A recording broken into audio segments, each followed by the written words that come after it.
YouTube पर पहली बार भकभका भूतनी की साधना, अद्भुत, सब कुछ दिलाने वाली, बहुत ही डेंजर और सारे दुख मिटाने वाली।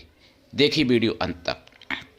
इसमें आपको पूरा ज्ञान देने की मैं कोशिश करूँगा। आपको हमारा चैनल सब्सक्राइब कर लेना चाहिए और लाइक कमेंट भी करना चाहिए, लाल वाली बटन दबा के, और घंटी बजा देनी चाहिए। दुनिया में जिसका कोई नहीं, मैं उसका हूँ। यदि आपको अपनों ने धोखा दिया है अथवा आपको परायों ने धोखा दिया है तो आप एक बार मुझे अवश्य आजमाएं। हमारा मोबाइल नंबर है 9305 63 71 73। हमसे बात करने का टाइम भारतीय टाइम के अनुसार दिन में दोपहर 12 बजे से 2 बजे के बीच का है। यदि आप सच्चा पवित्र निस्वार्थ दिव्य प्रेम पाना चाहते हैं अथवा सच्चा पवित्र निस्वार्थ दिव्य प्रेम देना चाहते हैं तो आपका स्थान मेरे लिए, मेरे प्राणों से भी करोड़ों गुना ऊपर है। मैं राष्ट्रीय अध्यक्ष कृष्णा दल एवं महामंडलेश्वर आप सबसे निवेदन करता हूं, यदि आप मानवतावादी हैं अथवा आप सनातनी हैं तो मुझसे ज़रूर जुड़ें। यदि आप में योग्यता हुई तो मैं आपको पदाधिकारी भी बनाऊंगा अपने संगठन कृष्णा दल में। ये कृष्णा दल हमारा आपका सबका एक परिवार है। आप देश विदेश में, विश्व के किसी भी कोने में रहते हैं, किसी भी जाति धर्म से हैं, कोई दिक्कत नहीं। आप हमारे दिए हुए ज्ञान से भरपूर लाभ उठा सकते हैं। मेरे प्रिय भाई बहनों, मैं आपको जो ज्ञान नष्ट हो चुका मुगलिया शासन में, वही ज्ञान मैं आप तक पहुंचाने की पूरी चेष्टा करता हूं और आगे भी करूंगा। मेरे प्रिय भाई बहनों, इसलिए आप सबका ये चैनल है, अकेले हमारा नहीं है। अपना चैनल समझ के इसको आगे बढ़ाना चाहिए और जागृत रहना चाहिए और दूसरों को भी जगाना चाहिए। एकजुट रहना चाहिए, संगठित रहना चाहिए हिंदुओं को। अगर आप कटोगे तभी जब बटोगे, अगर नहीं बटोगे तो कोई काटने वाला नहीं है आपको। बटोगे तो कटोगे और घटोगे तो भी मिटोगे, ये निश्चित है। घटते घटते हिंदू मिट गए। कितने मिट गए वो तो अब मैं क्या बताऊं आपको, आप लोग जान सकते हो। 70% भारत का यानी जो है भाग चला गया, 70%, जिसमें बांग्लादेश, पाकिस्तान, अफगानिस्तान, इंडोनेशिया और मालदीव और तुर्किस्तान और तालिबान यानी ईरान, ये सब भारत के ही अंग थे किसी दिन। लेकिन आज भारत इतना सा बचा है, छोटा सा। मेरे प्रिय भाई बहनों, अब आपको मैं एक घटना देखिए बताना चाहता हूँ। ये लोग इस तरीके से जिहाद करते हैं और मुसलमान लोग इस तरीके से करते हैं। जिहाद तो करते ही हैं, लेकिन हिंदू लोगों की पागलपंथी देखो। अगर हिंदू लोगों में अगर पति के बारे में कोई झूठी शक भी हो जाए या कोई कह दे कि तुम्हारा पति दूसरी से बात करता है तो घर में भूचाल आ जाएगा। हिंदू के लेडीज के मन में भूचाल आ जाता है, घर में भी भूचाल आ जाता है। अब वही लेडीज जब मुसलमान से जुड़ती है, जब मुसलमान के साथ दोस्ती गांठती है, तो फिर मुसलमान के साथ 4-4 बीबियां होती हैं, तब भी वो रह लेती है। ये विडम्बना देखो। मैंने सुदर्शन चैनल पर सुना है 31 जनवरी 2026 में गुरुग्राम में एक हिंदू मतलब बहन से दोस्ती की 2 मुसलमानों ने, और हिंदू बन के दोस्ती की, शादी कर ली मंदिर में हिंदू रीति रिवाज से। वो गर्भवती हो गई, गर्भपात कराने की कोशिश की पुरुष ने, लेकिन लेडीज ने नहीं कराया। डॉक्टर ने भी मना कर दिया। हालांकि लेडीज गई भी गर्भपात कराने, लेकिन डॉक्टर ने मना कर दिया, कहा कि बच्चा भी मर जाएगा और ये भी मर जाएगी, तो गर्भपात नहीं कराया। तो हॉस्पिटल में एडमिट करा के और छोड़ के भाग गया।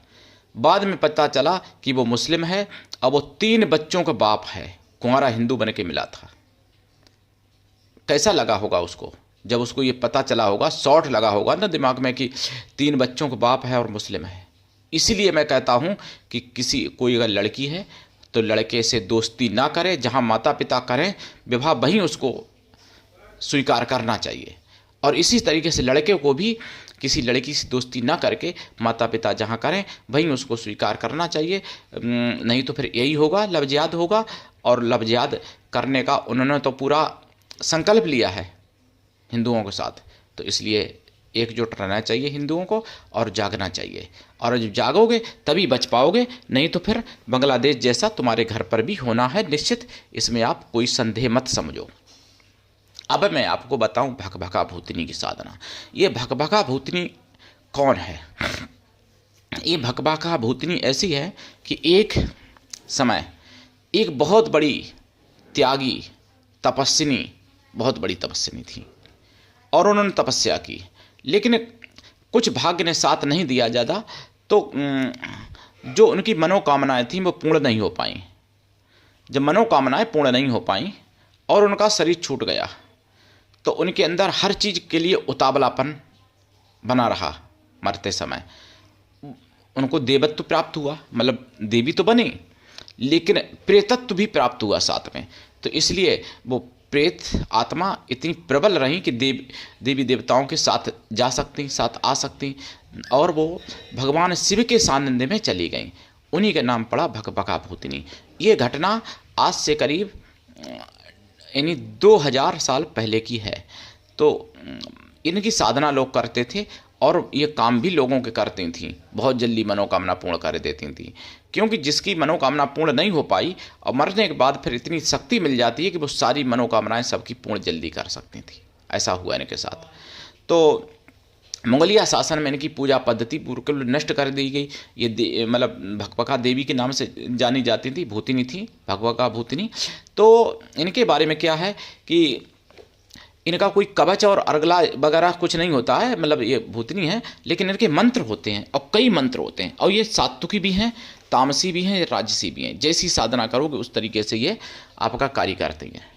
इनकी साधना से आप अच्छा बुरा सब कुछ कर सकते हो, और बुरा करोगे तो बुरा परिणाम भी आपको ही भोगना पड़ेगा, और भला करोगे तो भला भी परिणाम आपको ही मिलेगा। इस बात को आपको समझना चाहिए कि किसी का बुरा नहीं करना चाहिए। कोई भी शक्ति अगर आप प्राप्त करते हो तो उससे दूसरे का भला करना चाहिए, उस शक्ति को परोपकार में लगाना चाहिए, चाहे देश हित में लगाइए, समाज हित में लगाइए, और मानव मात्र के हित में लगाइए, या सभी जीव जंतुओं के हित में भी लगाइए। लेकिन कोई भी शक्ति से परोपकार करोगे तो शक्ति आपके पास रहेगी। अगर आप बुरा करना चाहोगे तो फिर शक्ति भी चली जाती है, और बाद में आपकी पीढ़ियाँ भी समाप्त हो जाती हैं, और आपको नरक का रास्ता भी मतलब बहुत ही पूर्ण रूप से प्रशस्त हो जाता है आपका नरक का रास्ता। इसलिए ऐसी चीज़ों से बचना चाहिए। लेकिन अब मैं आपको साधना बता दूं। इनकी साधना करने से पहले लाइफ टाइम के लिए शाकाहारी हो जाएं। अगर सात्विकी करते हैं, तामसी करते हैं, तो साधना काल में शाकाहारी रहना पड़ेगा, ये निश्चित है। और ये साधना रात्रिकालीन है। साधना काल में ब्रह्मचर्य व्रत, एक टाइम भोजन, भूमि शयन परम आवश्यक है। साधना काल में आपको सरसों के तेल का दीपक जलाना पड़ेगा, या फिर देसी घी का जलाएं, लेकिन एक ही जलाएं, या तो तेल का जलाएं या घी का जलाएं। बदले नहीं कि आज किसका कल किसका, ऐसा नहीं। हमेशा जब से पूरी हो, जब से शुरू हो, जब तक पूरी ना हो तब तक दीपक एक ही पदार्थ का जलाएं, चाहे घी या तेल। और खोया की मिठाई का प्रसाद रखें, पंचमेवा का प्रसाद रखें, 1 लोटा जल रखें। प्रसाद साधना के बाद खुद खाएं, परिवार में बांटें। 1 लोटा जल पीपल के वृक्ष पर चढ़ा दिया करें सुबह, जो आपने रात में साधना में रखा था। इस साधना में आपका आसन लाल या पीला या काला, दिशा दक्षिण या पूरब या उत्तर, माला रुद्राक्ष या लाल चंदन या लाल हकीक या फिर काला हकीक, और साधना करें। जाप 1.25 लाख तो देखो कम से कम करना ही पड़ता है, और ज़्यादा भी करना पड़ सकता है, क्योंकि जैसे बैताल होते हैं उसी तरीके की शक्ति है, लेकिन इनके बारे में लोग बहुत कम जानते हैं। पूरे यूट्यूब पर खंगाल लेना, अभी तक किसी ने ये साधना नहीं डाली है। जाप का दशांश हवन भी करें, हवन का दशांश तर्पण करें, तर्पण का दशांश मार्जन करें, मार्जन का दशांश पवित्र ब्राह्मण पतिव्रता स्वासिनी स्त्रियों को भोजन करा दें, अथवा पवित्र ब्राह्मण कन्याओं को भोजन करा दें।